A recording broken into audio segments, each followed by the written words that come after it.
up to another good morning. Time to go.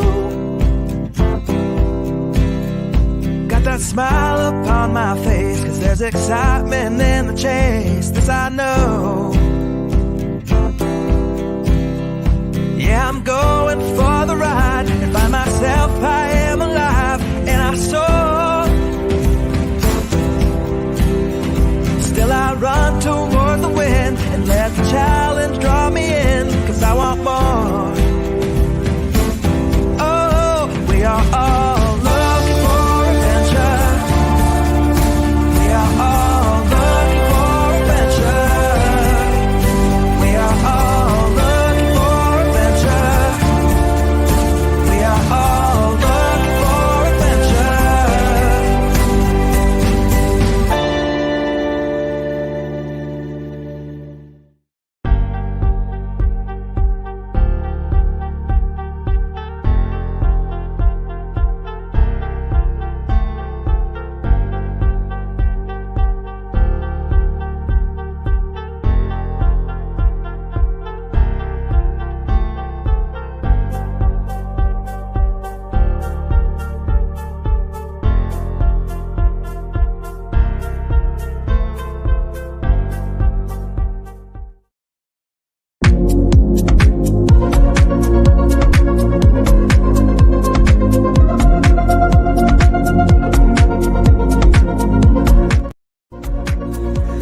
Hi, it's the boy Abunda. It's almost 4 o'clock in the morning, and from the bottom of my heart, I'd like to invite all of you to listen in, eavesdrop, watch my conversation with MJ Racadio on Blogtalk. That's going to be exciting. Conversations happening early in the morning. Where we go, what we talk about is certainly exciting. Be part of it, eavesdrop. Thank you.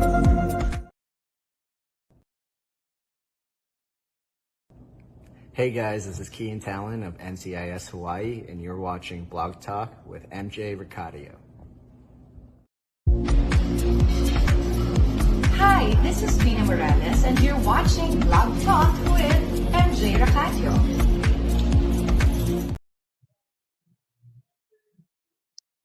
What's up, Doc? Bugs Bunny here.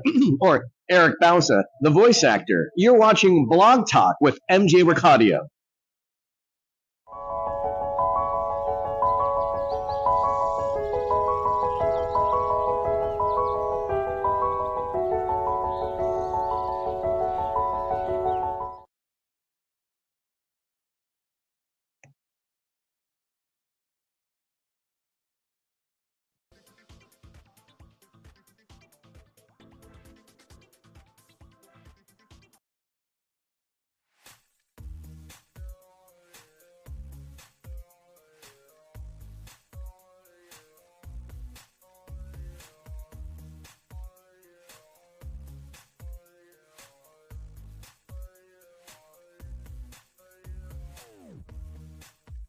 Good morning, good afternoon, good evening, universe. I'm your host, MJ Racadio, and you're watching Blog Talk.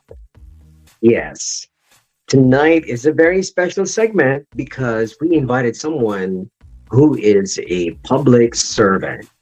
Yes, how's your, I don't know if you still have the, I should say like a hangover watching the Golden Globes. Yeah, I had a really great time watching it, and of course, congratulations, Joe Coy, for being the first Filipino-American to host the major awards in Hollywood.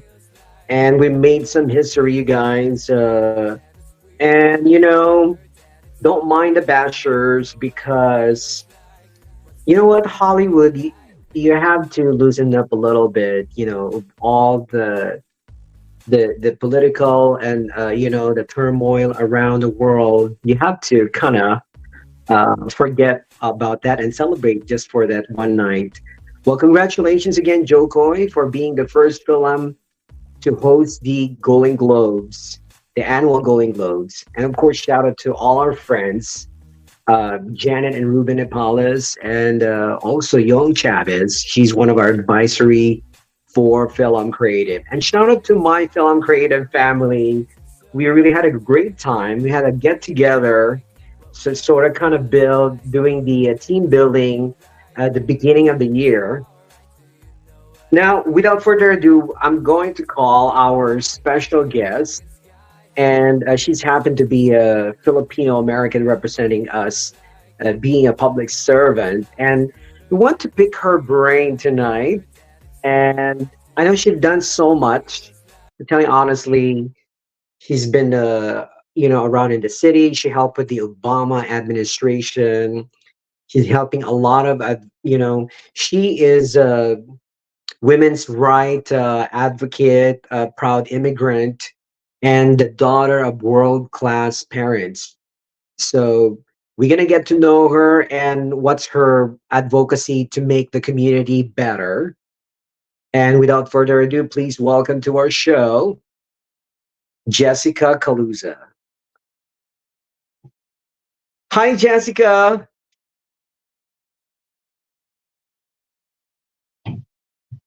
I think you have to unmute a little bit. I think we cannot hear you. You have to unmute button.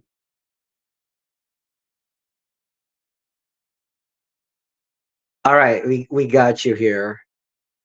Let's see here. Jessica, can you hear me? I think we need to unmute. There's no unmute button. I know this is the okay. Let's bring her back. Let's go ahead and put her back in the. There you go. I hope you can unmute yourself. And once again, it's technical difficulties right now. We apologize for that. Let's see. Let's head her up. Jessica, let's see. Unmute it. There you go. Jessica, there you go. Gotcha. Hi, welcome to the show, Jessica. Thank you so much for having me, MJ. Jessica Caloza. Hi, everybody. So excited to be here on MJ's Blog Talk. Absolutely. While we've been talking behind the scenes, I met you, I believe, like once through Lisa Lou, and now with because it's such a small world in our community, in film community. And shout out to Marie to really push this to get to know you a little bit better. I know you've been a public servant for quite some time. And like what I mentioned, you've been with the city of Los Angeles, the Obama administration. You've been championing a lot of advocacies.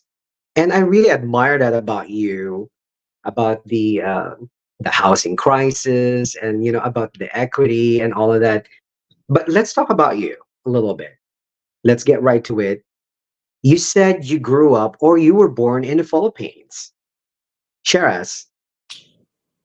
Yeah, so I was born in Quezon City, Philippines, the youngest of six.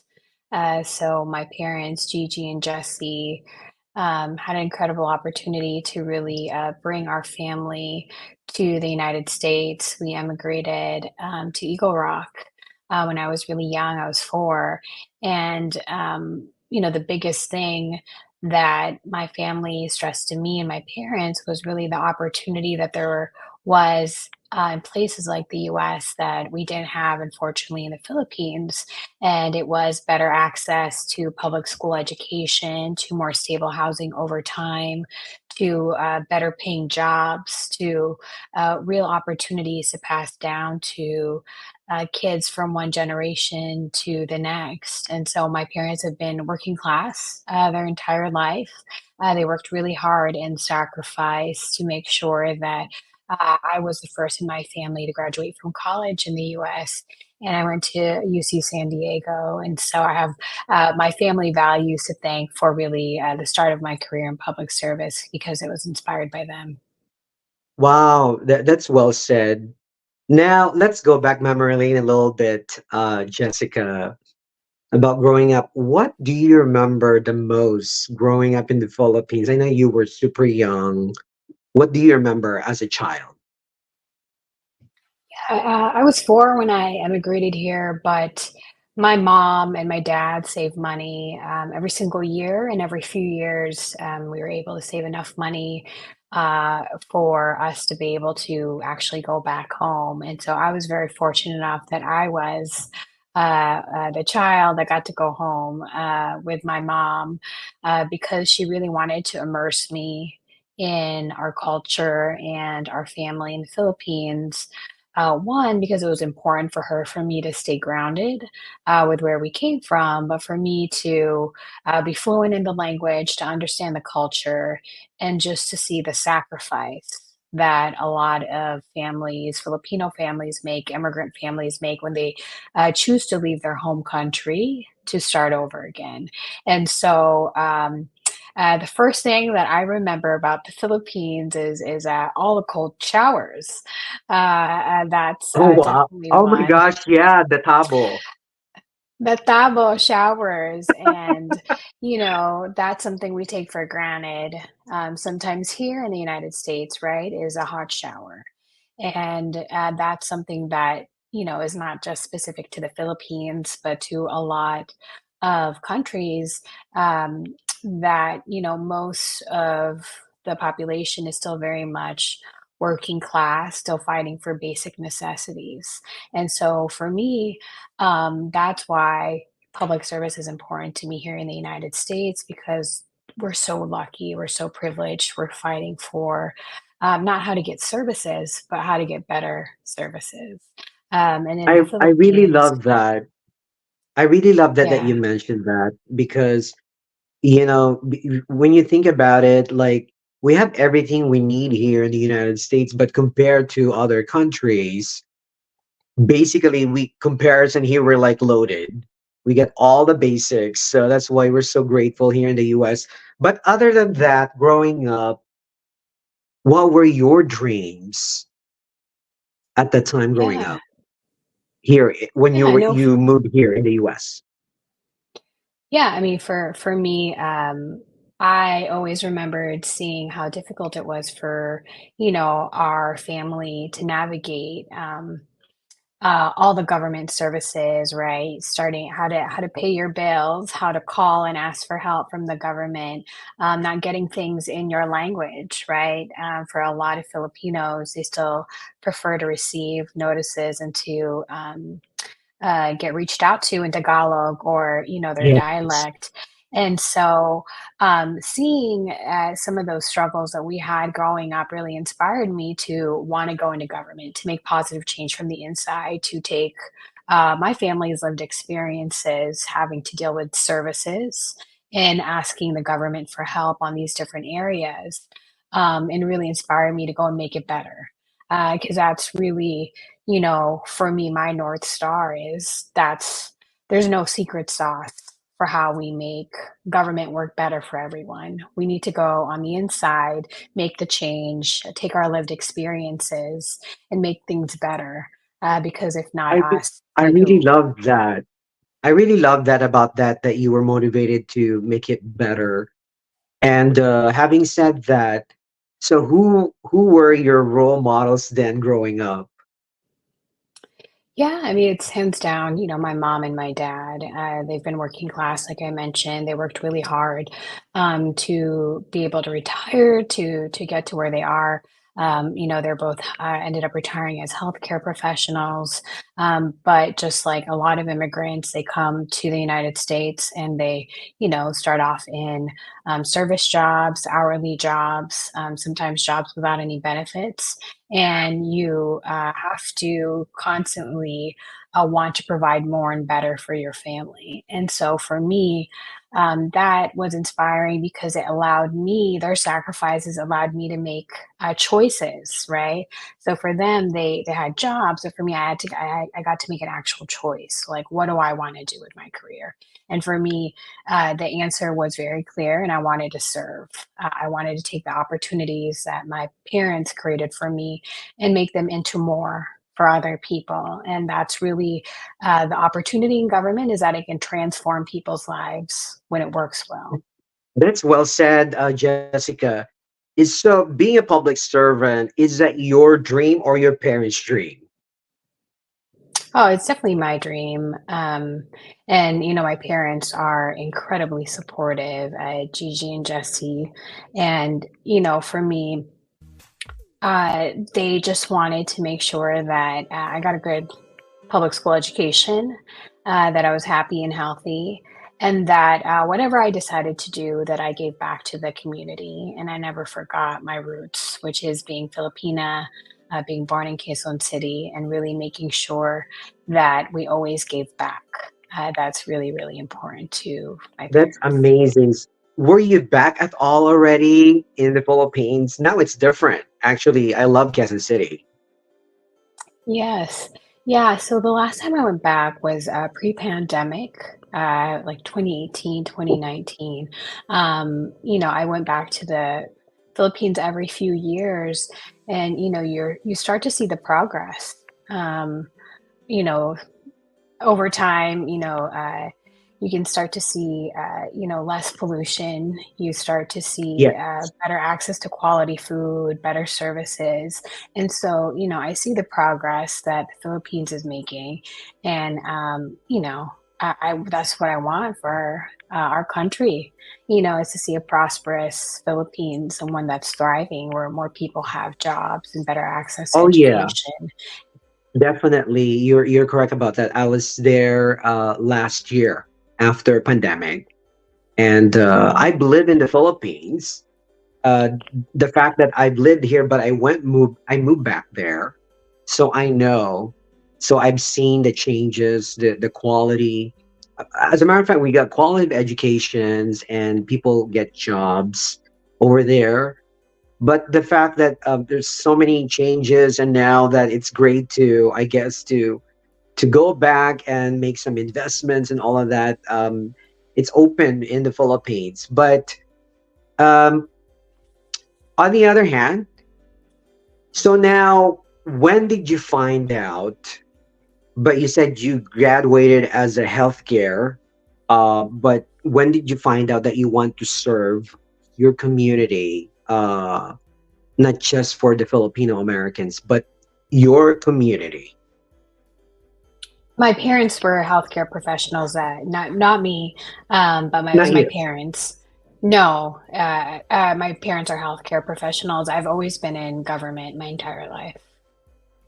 Yeah, so I Also, started you, off my you career. in what career? What course in college? For me, I double majored in political science, international relations, and ethnic studies. Wow, that's amazing. Now, you work with a lot of prominent and high profile figures in the political landscape. What have you learned, and how did you grow as a person? Share us. Yeah, I mean, one of the biggest things that I've learned being a public servant is that we have to be an advocate for everybody and to make sure that everyone has a seat at the table. And that means really making sure that women are represented in high level decision making roles, that we make sure that we bring more young people to the table as interns and as staff, to make sure that we are growing our pipeline, to make sure that communities who don't always have a voice in the policies and that the decisions made that impact their neighborhood are really at the table. And so that means speaking up for others when they're not there. And that's one of the most critical things that I can do, that others can do who are in government and public service, is to make sure that we are good stewards of those who are underrepresented. And in this case, and why I'm really in government, is Filipinos are really underrepresented in government and politics. And it's really critical because we make up the second largest Asian American population in California. There are over 4 million Filipinos nationally, and in Los Angeles County, we have the largest population of Filipinos outside of the Philippines. And we contribute every single day to so many industries. We saw it happen in COVID, with Filipinos contributing in the middle of a global pandemic. There's so many industries that are dominated by Filipinos: the healthcare industry, accounting, law. different sectors of government. And so, with that, means that we deserve to have elected representation at all levels, especially the state. I really love that. I Now, what can you share? What were the challenges? I know being a minority in your world, what are the challenges that you face and how did you overcome them? Share us. Yeah, I mean, one of the things being Filipino in government, especially being Filipina, is that you don't see a lot of people that look like you. And so it's really important to find common ground with others in similar communities who may be facing similar struggles and really building a coalition with other communities and individuals. And so, what does that look like? That means really finding commonality. For me, I always find things in common with people when I speak to not just being Filipino or Asian American, but really more broadly, our shared immigrant experience. And I think a lot of people can really relate to that because we all came from somewhere. At some point, our families emigrated from somewhere to come from the United States. It's just a matter of whether or not you emigrated here a decade ago or yesterday or even longer than that. But we all have our story of how we got here and really the opportunity of what we want to do next. Yeah, we've been here. We landed in America, continental USA, October 18, 1587. So we are the first Asian in this country. So I guess it is we deserve a seat. Now, having said that, now of all the things that say hypothetically you're in Congress, what law would you like to pass and why? In assembly, I'm running for assembly. Yeah, yes, but hypothetically, my question is hypothetical. What law Okay. would you want to make and why? If I was running for Congress, I mean, for me, it would Or if be you're already a comprehensive. congressman, yes, if you're already a congressman, what law would you want to pass and why? Yeah, I think the federal law that I would really focus on is comprehensive immigration reform. It's important for a lot of communities. It's important for Filipinos because we need to have a real pathway for people to become citizens. We need to be able to allow others to have more opportunities. So that's the issue that I would tackle if I were at the federal level. That's amazing. You answered the question. Now, I'm very, very, I really love your advocacies, especially, about women. It's like an equal pay for women. And also you touch on the equity and all of that. Can you elaborate that more? Why that is very important in our community nowadays? Yeah, I'm really passionate about equal pay for women because depending, especially on what ethnicity or racial group you're in, women don't make, dollar for dollar the same as men. And so, one of those things that we did in the Obama administration is we tried to have more transparency through the Lilly Ledbetter Act so that it's more transparent, so we can see what everyone's getting paid, so we can compare whether or not there's equity. And that's really what we're asking for, what women are asking for, especially women of color. We're not being asked to be paid more, we're just being asked to paid the same. And it's a equal rights issue, it's a civil rights issue, it's a women's rights issue, and everyone should care about it. And so it's important to me, and it's an ongoing issue to this day. And so there's things that happen every single year that raise awareness about this, like Equal Pay Day, Women's History Month in March. And so there's lots of different ways for everyone to get involved every year, including in March, March 5th, 2024, and that is actually Election Day. One of the things that people can do is to make sure you vote and you exercise your right and your power to make your voices heard at the ballot box by voting for people who fight for values that you care about, like equal pay. I really love that. I really love like you just happen to be Filipino American, and I really love that you're fighting for the equal rights and and a lot of things, gun violence and all of that, and the housing crisis. Such a beautiful advocacy. So hypothetically, you're in the seat. What can you do to make it better? It's in terms of housing crisis, uh, in especially in Los Angeles, Jessica. Yeah, I mean, one of the biggest issues that we hear from constituents, and we've been knocking on doors for several months now, talking to voters, is really asking them, what their issues are, what do they care about, what's impacting their quality of life. And, one of the things we hear about the most is that they can't afford to live in their neighborhood anymore and they're getting priced out and it's becoming so expensive.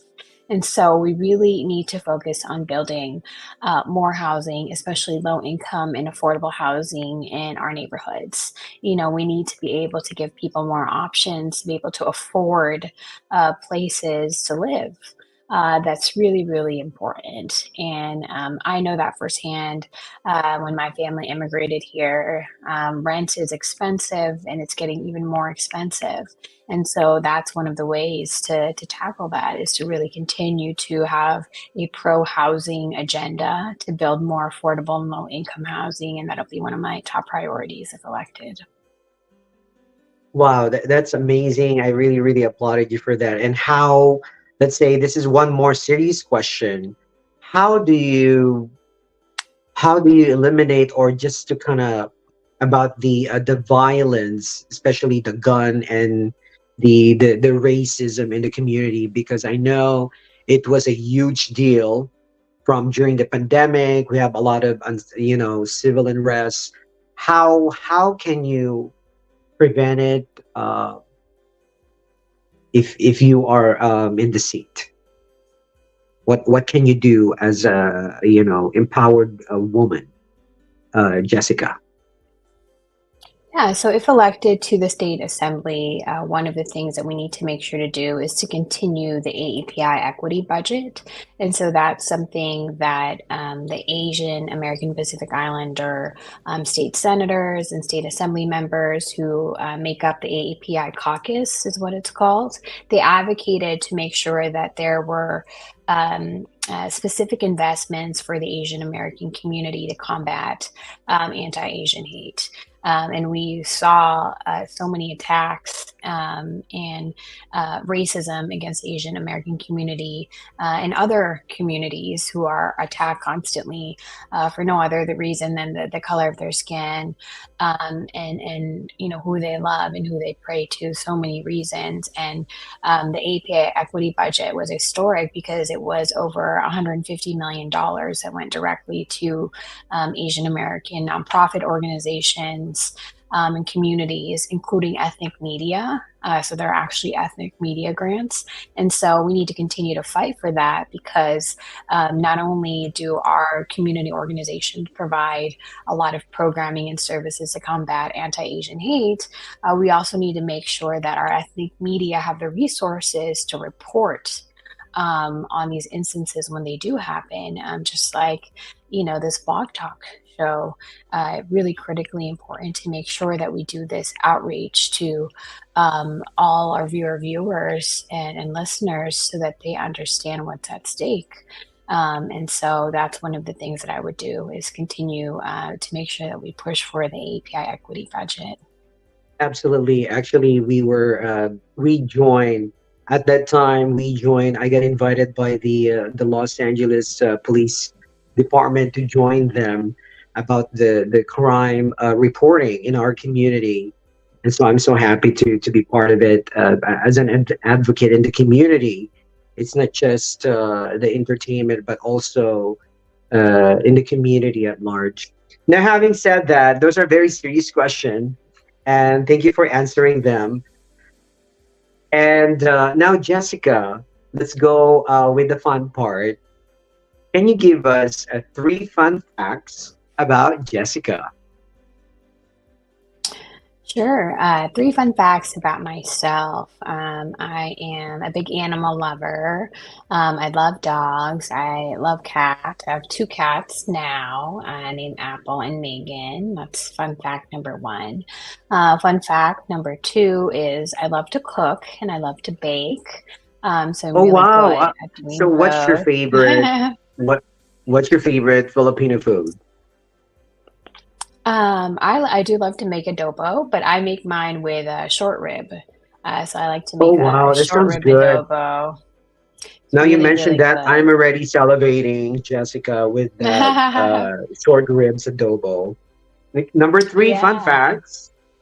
And number three fun fact is I love my family and I have a big family. So I have, as I mentioned, five older siblings and I have 13 nieces and nephews. Oh So my our God! So you're family like gatherings tita. are, yeah, super tita. So I have a huge family. I am very blessed. And so those are three fun facts about me.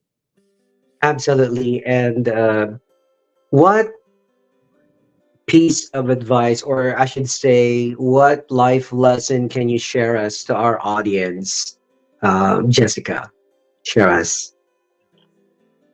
Yeah, I think for those of us who are so privileged and lucky to be in the United States, whether you are a first generation immigrant or you're second, third gen, we always have to remember to, and for me, it's about making opportunities for other people. That's how I find fulfillment. And I think that there's so much for Filipinos to give to this country, whether it's through public service or in the private sector or through media. We need to make our voices heard. And so find your voice and use it. And I think that you can't go wrong when you do that. Absolutely. Well, thank you so much for being on the show, Jessica. And this is a very special segment, Blog Talk Advocacy. And yeah, keep representing us. I know you're going to do very well. And I'm very, very happy that you granted us in our show. Thank you so much for being on the show, Jessica. Thank you so much, MJ. Have a great show, and thanks for having me. Absolutely. I'll put you in the lobby and I'll do my usual spiel. There you have it, you guys. Jessica Caloza, and she is really I can say she is a real life Wonder Woman. She is really advocate for many things just to live better in our community. Make sure to check her out, jessicacaloza.com. So her last name is Caloza. So Jessica, JESSICKCALOZA. So we are going to post it as well in this live broadcast. Well, thank you so much, Audioliona, for my hair, Dr. Tess, Marisha for my time machine procedure, Livia Guido, skincare, the CEO of Miss Universe Skincare. Shout out to you. Happy New Year. I missed you. I'm gonna go visit you very soon. And shout out to my mom. She's in NorCal, my siblings, and all our viewers around the globe. And yeah, congratulations, Joe Coy, for being the first Philab to host the Golden Globe. And of course, Oscars just around the corner. We will be releasing. I received something about the Oscars, so check that out. If you haven't checked out our official website, go ahead and do so at blogtalk with mjracadio.com, and you can find all my socials. And of course, we'd like to thank a couple of our sponsors. And of course, let's thank Olivia Quito. Three things to remember when applying sunblock on your face. Number one, please make sure you apply in an upward motion. Since our muscles and fibers on the face are upward, you would not want to go against gravity. There you have it, you guys. Olivia Quito, and of course, Noble Creation. So if you'd like a barong or Filipiniana, you can check him out. His store is located in Artesia, California. 12143 South Street, Artesia, California. You can visit the website noblecreationsonline.com. And of course, Luven Prime International, leading people to a magnificent life, luvenprime.com. And that's Dr. Tess, Mauricio. And of course, to our friend, check her out. So, Janelle, new episodes every week. Janelle, Happy New Year. Mabuhay ka. And that's about it. And also, RLC. So, if you're looking to elevated retail spaces, this is now in Cebu. It's time to get a piece of paradise, upscale living that's inspires in Mantawi, Cebu, in the Philippines. There you go. Your home in an emerging city. Thank you so much for tuning in. Until next time, I'm your host, MJ Racadio, and you're watching Blog Talk Advocacy. Bye, guys.